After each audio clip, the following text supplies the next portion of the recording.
it's just bringing up all these issues. I just then thought I'm sweating.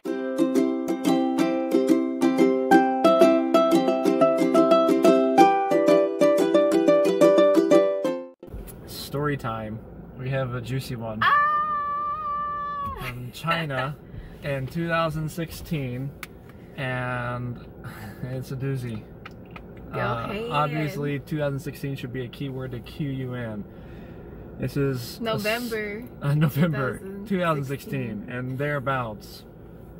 So the election created division with a lot of people, and we're no exception. It kind of started with, we have one side of the family who is in support of one candidate, the other side of the family in support of another candidate.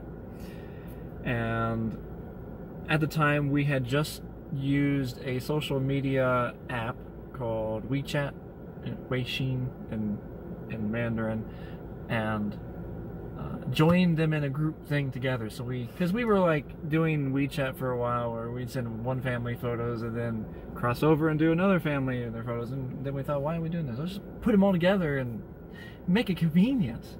Well, we did that around the time of the election, so that was a smart strategy, because what ended up falling out was, as soon as it was established that somebody won, one family made a comment saying, "Yay!" and the other family made a comment saying, "Beep, beep, beep, beep, beep." And so they were upset. There was a lot of expletives and a lot of back and forths in the conversation, where since I was the group creator of this, I kind of told them, I said, stop talking now, otherwise I'm going to boot this thing. Like, everybody's, this chat's going away. But they continued on. I made another threat. I said, last warning, don't say anything else, otherwise I'm shutting this whole thing down. I kept going, so I was like, all right, boom, kicked it out. At the time this happened, you were teaching, and I know that this would have made you completely upset, as it would because many people. We were in China, so we were ahead, so it was daytime for us. Oh yeah. It was nighttime here. Yeah, we should say that we went to an election party in China at the American Embassy in Wuhan. It was in China, it was the next day over, but for America it was nighttime, and they were just getting the results in. So you were teaching when it was established who won, and so you didn't know anything about WeChat. You had your phone off and you were doing your thing, which is a good thing, because then I was able to clue you in later in like soft tones and little progressive steps, so that you don't get overwhelmed, because it was an overwhelming period where both sides would not be able to look at each other in a positive light.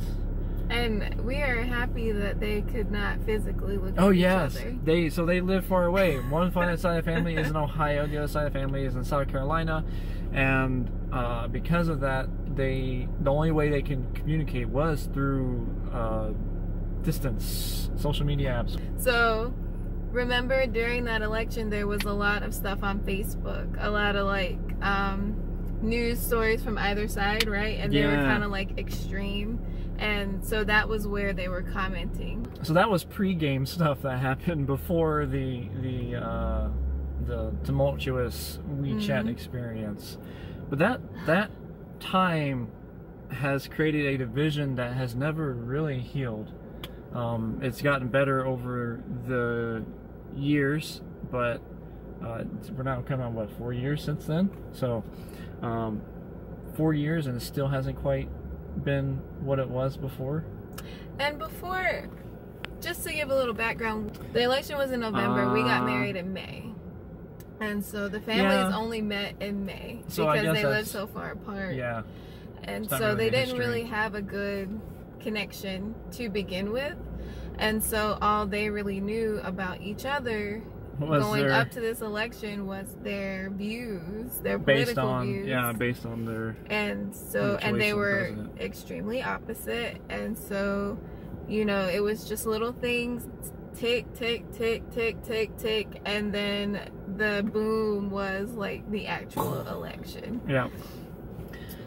And I've never heard of an election splitting families apart before, and that might just be because of my age. Maybe I'm sure it happened like in the past, but it just felt, because it was just such a hard election, and I feel like it hit people so personally, and there was just such a big divide that we really felt it in our family, and we still feel it. And now we are coming up on another election, and so we wanted my to tremor make a sense video. is tingling already. I could feel the earthquake about to happen right before the election, even within being on the opposite side of the coast. I could feel the vibration of anger coming for this next one between the two. Yeah. I don't know. We're trying to keep them separate. We just thought it was important to tell this story because it really affected our interactions with our families. And you know, you get married and you imagine that both families can come together. We can have holidays together. Oh gosh, we can rent a lake house together.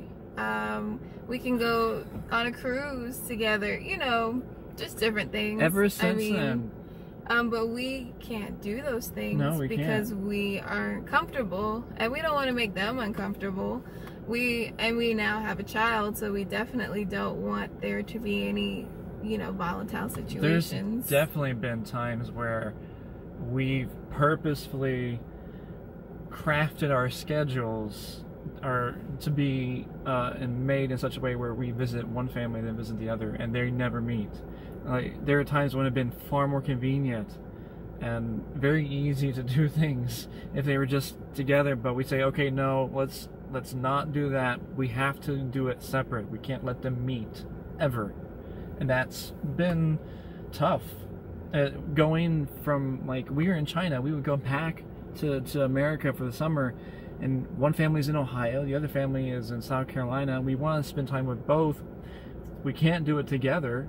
So we had to spend the extra money to travel around with a baby in tow. At some point, we had Freya, baby in tow, making sure we're visiting both families and everybody gets to see everybody. And yeah, that's hard. And then, like you said, any future vacations are continuing to be hard, or going to be hard, because we can't do a one vacation thing. It has to be multiple vacation thing. So now the question is, how do we, knowing what has happened, how do we feel about the election within our family and within ourselves and within society overall on a macro scale? I think it makes me think about remaining neutral, because I have always thought, and this can be in some situations, right, where you stay neutral and so you won't harm either side, because you don't want to get involved and you maybe want to honor both sides of the issue. But in this case, I think maybe it is good to make to lay down my opinion, right, and to just let it be known. And I think that that's important, because it's been tough. I think that the families don't understand how their choices have affected our interactions. And I'm sorry. I didn't think I was gonna cry. Oh well. Okay. So the election is coming up, and I feel very emotional about it. And because the last election was tough on us, we didn't have Freya then, but now we do have Freya, and we want to make sure we keep up our relationships with our families. And it's just bringing up like PTSD issues, maybe, like about what is going to happen with the outcome. And just feeling overwhelmed and stressed. In addition to like the pandemic and the quarantine situation happening, we now have to deal with this and the outcome. There were things that happened and things that were said, and I think that even like your side of the family doesn't really understand the impact that it had, especially on me, even on you, and the way that you interact with my family. And because we were trying to stay neutral, we had only been married for less than a year, not even a year. How do we act? How do we respect this side and that side? And this is when a time when we were far away from them, thousands and thousands of miles I'm so away. happy we were far away. And we're still far away from them, and we feel the impact. And that's, I guess that's due to the connectivity of social media, but still the impact is there. And can you imagine? I can't imagine other people who have had similar experiences and live right beside each other. It's just bringing up all these issues. I just hadn't thought. I'm sweating. I'm like, I worry personally, both on like the personal level, but then also on the macro level, what kind of intensity this election will have. America's at a peak in stress with the citizens, and the election is, Black Lives Matter is in a, there's so many things going on. We got coronavirus, we got wildfires, we got, I mean, everybody knows, we got Black Lives Matter, we have more shootings, we got riots, and so these things continue to divide us and divide us. I mean, the gap was already there, but it just keeps getting wider and wider and wider. That's just going to cause things to tip over. There's a tipping point, and the election's going to be it. And I worry about civil violence or civil unrest within America and within our own home. We don't live in a very big town, about 80,000. The county's 200,000. However, there are a lot of gun-toting people here, and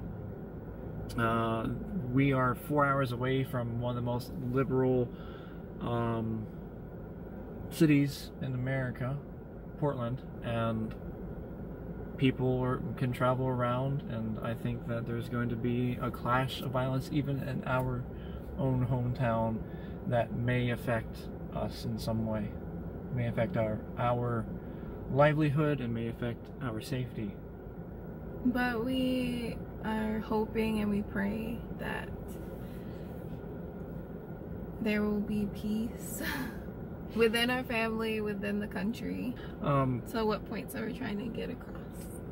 Be prepared. Be prepared for the chaos that is to come within your own families and friends and own social bubble, social net, but also within America as citizens riot over the next election. And that is going to happen. There's no peaceful handing over of, oh my gosh, there's no peaceful Passover, handing over of power. It's not going to happen. There's going to be chaos, and to expect it and just be prepared, hunker down, don't contribute to the chaos. Yeah, I would say understand and educate. So try to understand the other sides, because you are not going to be able to educate them or change their mind on anything until you understand what their perspective is. Why are they doing this? And then the educate part. So that doesn't mean that you have to knock people down with your opinion. It could just be in the way that you act. If they are stereotyping certain individuals as being one way, but you are acting a different way, then you are educating people just by being well-mannered and, you know, going against that stereotype. Does that make sense? Yeah, and I would add to it that the understanding part is also about humanizing them. A lot of times we demonize and dehumanize people who think differently than us.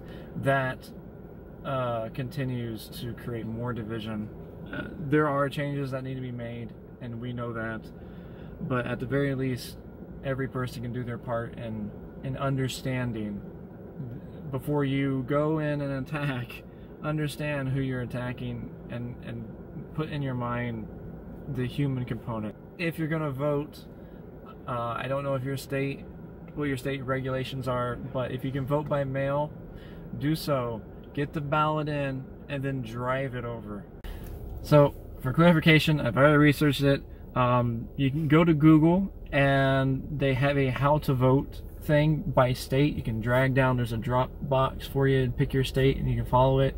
For our state, there is a drop box for Oregon. It's a mail-in vote, and you can take the ballot and drop it off or mail it back.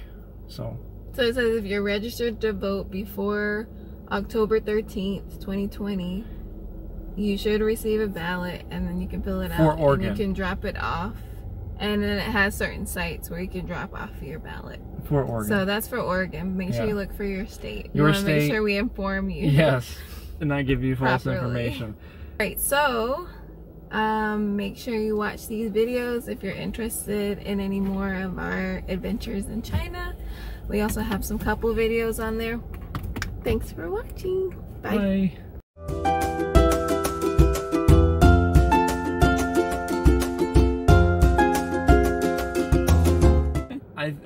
I've heard that this is a method that a lot of people are trying to do, and that is